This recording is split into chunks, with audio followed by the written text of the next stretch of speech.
Hello and welcome to ACES interview. I'm Leo, empowerment coach and speaker. I'm joined today by Greg Long from building a successful company in 2007 as a perennial home builder in Michigan. Greg decided to take a different path to pursue his authentic dream.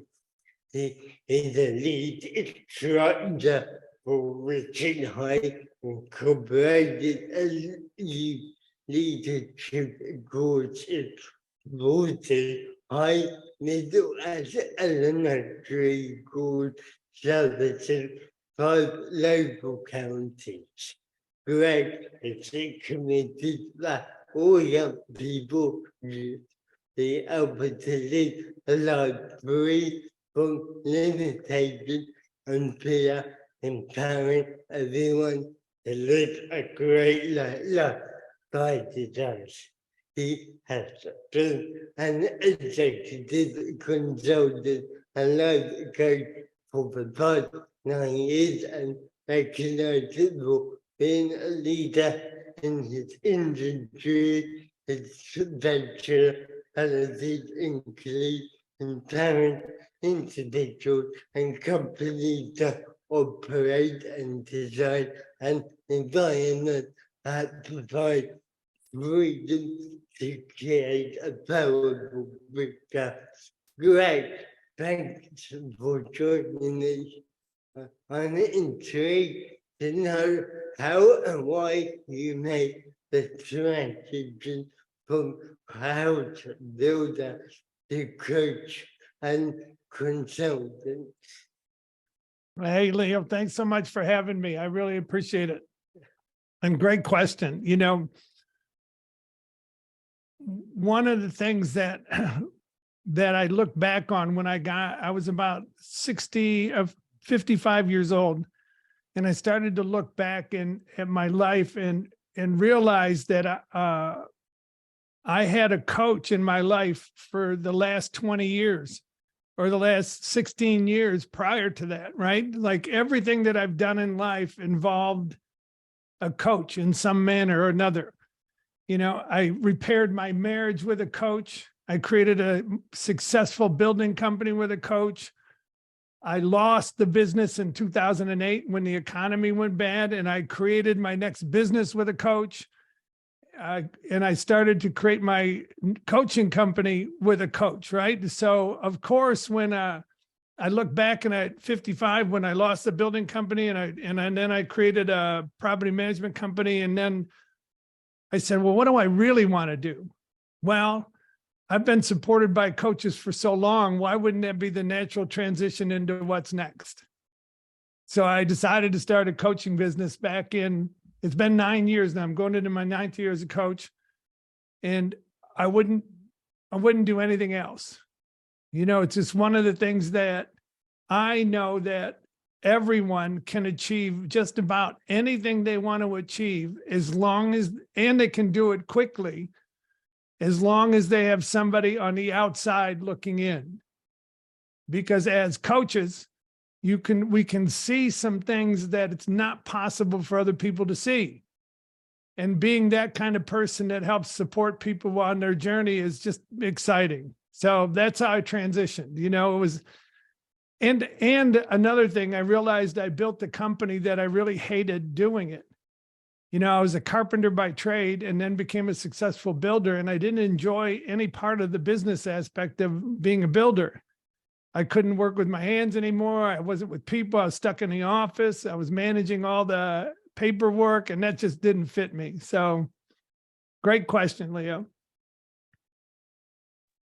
Yeah, I think like people don't realize that how coaches can help with all aspects of our life, from our work to our relationship. So it kind of having that person who is maybe slightly removed from us to have a fresh perspective of what we're doing and can kind of give us some impartial input. That's right. Yeah, Mm. very good, very good. And I know I spent most of my 9 years educating people about what a coach is. They're not used to coaches being outside of the sports world or outside of whatever, that world, but it's the same aspect. The coach can stand on the sidelines and see things that the performer or athlete can't possibly see on their own. It doesn't mean the coach has to be an expert in the field, but the coach definitely can spot what's missing that if they were to put it in would make a difference. And it's no different in personal coaching or business coaching. Standing on the sidelines watching with nothing at stake can actually see something that the people that are in the game can't see. Yeah, absolutely. And like you said, very often, actually, the best coaches are the people who don't necessarily know a lot about that area that the person needs help with, because they come at it from a new angle. Exactly right. Exactly right. I can see that if somebody just, looked 3 degrees to the left, their whole world would transform, but they can't see that it takes that small of a move to transform everything. So that's what we're there for. So, Yeah. and that's what my coaches did for me. Now, I want you to know for sure, I didn't take some of the coaching along the way because I was stubborn and I wanted to do it my way. And I refused to take the coaching until I was actually in enough pain. And one of the things I'm committed to is that people start to see coaching as an access to freedom and not wait until they're in so much pain they have to produce a result. Yeah, definitely. I think definitely something that needs to shift, like when we seek out the help of a life coach or any coach or even a counselor. Very often, I can only really talk about the UK, but very often over here, we kind of leave it until we're in the crisis before we seek help, and actually the time to reach out for support is before that time. Yeah, very good. Very good. Spot on. Yeah. My next question is what inspires you? Oh, Leo, it's so, well, number one is you inspire me. I mean, really, in life, if I could describe the thing that inspires me most is any human being who battles against any limitation is the most inspirational thing I could ever be present to. I mean, they go to war against the limitation instead of surrender. It's so inspiring. And every client that I have is somebody who's committed to going to war with a limitation that stops them from delivering on what they say they want to deliver in life. And you're a role model for that. And it really is inspiring. I mean, I'm telling you, you've got some limitations, but you refuse to let them win. And I've never, in our past, in our relationship, I've never heard you be a victim of any limitation that you have. And that's the most inspiring thing in the world.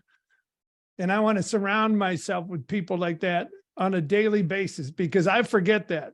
Sometimes I let the smallest circumstances take me out and I start to pour me and I get all caught up in myself and I forget to go to war. Right? And you wake up every morning and go to war. It's not going to get me today, right? And it's the most inspiring. Yeah, I think like for people who maybe have kind of good challenges, I think, well, obviously I can only talk from my own experience, but you kind of have only really two choices. Either you're going to let it consume you and kind of let it win, or you're going to stand up and say, you know, it doesn't matter that I have X, Y, Z. They're going to move. You know, I still want to do this, and whatever I need to do to get there, I will do it. Yeah. Yeah. That's inspiring. That's inspiring. Yeah. So, my next question to you is, what difference would you like to see or make in the world? Oh, geez. I've been so present. Part of when I was a kid, I got involved early on with drugs and alcohol and all this stuff to avoid dealing with the peer pressure and the bullying and all those things. I disappeared in drugs and alcohol. So the change I'd like to see in the world is that no young person ever feel a need to escape in any way, shape, or form, drugs, alcohol, or suicide. Like really starting to create a world with taking responsibility for the reason kids are doing that or have to do that is because of the world we've created. And really start to transform and take responsibility for creating a world that's safe, that has young people, see their full potential without us creating a world and a guideline for them to follow. What would it be like if your children walked out the door in the morning knowing they were walking into an environment at school that called them to be great? Instead of, you got to follow this system or we're going to label you. That's the world I'm committed to. And when I started my coaching business, I realized that, sure, I can go make a difference with kids. That's why I'm involved in Reaching Higher, but it's a nonprofit 50c3, and we're now in 40 some different schools. But I realized it wasn't the kids that were having the hard time. It was the people raising the kids. We were raising them, bringing them up to avoid what we went through, right? And so I was always on guard trying to avoid something instead of dealing with, okay, what environment am I going to create for my kids today? Is it going to be a safe environment, or is it going to be an environment where I dictate how life is going to go or what they should and shouldn't do? It's a really fine line to walk, because when you work with parents, it's not like I have the right answers and I don't have the right rules or the right way to do it. But I know if I can help the parents disappear their limitations, they can provide an environment the same for their kids. So that's all I deal with. I deal with the environment for you and for me. And so kids around us or kids anywhere within 20 feet of us are in a safe space. Today, it kind of feels like there's far more pressure on kids, and the world of social media and comparison, and the pressure for young people to look a certain way and to act a certain way is a lot of pressure for people who are still developing, really. Yeah, I think you're absolutely right. And I think the parents are under a lot of pressure to keep up with what they're up to when they're trying to survive in their own careers and move forward in their own careers, and then give X amount of time to their kids to make sure they win. Everybody's under a lot of pressure. Yeah, like you said, it's important about working with the parents and the people raising our young people to kind of give them some flexibility and some support. Yeah. Yeah. And the teachers have a miserable job Because now today I'm clear that they take the responsibility for not only educating, but for babysitting and teaching them things they should be learning at home. You know, Yeah. so they've got their plates so full, and I can understand why some have turned resentful and numb to the whole situation. Not all of them, by the way. Not all of them for sure, but their commitment gets lost in the responsibilities that they've been given, not the ones that were designed inside of becoming a teacher.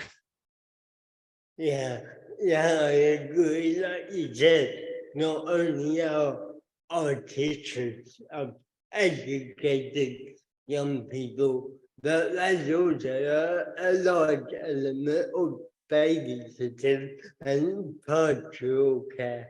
That's right. That's exactly right. And I'm sure they've got such big hearts when they see kids coming to school with, you know, shoes that barely fit their feet and things like, you know, they take on that burden, you know, because why, they're human beings, you know, and to be around it and ignore it all day, I think the only way to survive in some cases, they have to become numb to it because they want to take them all home with them. Yeah, it's a tough situation for teachers and parents, I guess, especially for young teachers who are, you know, just like barely older than the children they're teaching. Yeah. Yeah. Very good. Very good. Yeah. A pleasure to have you as my guest. Where and how can people connect with you? You know, just on social media, if they look up Gregory Long, Results in Life Coach, you'll find me on Facebook, you'll find me on LinkedIn, and then, you know, feel free to message me. I'd love to hear from you. Good. I will share all your social media links with this interview. Thanks again to Greg, and thanks to everybody who watched this. Check out all the other conversations, and Ace's interview will be back soon with another powerful conversation. Bye for now.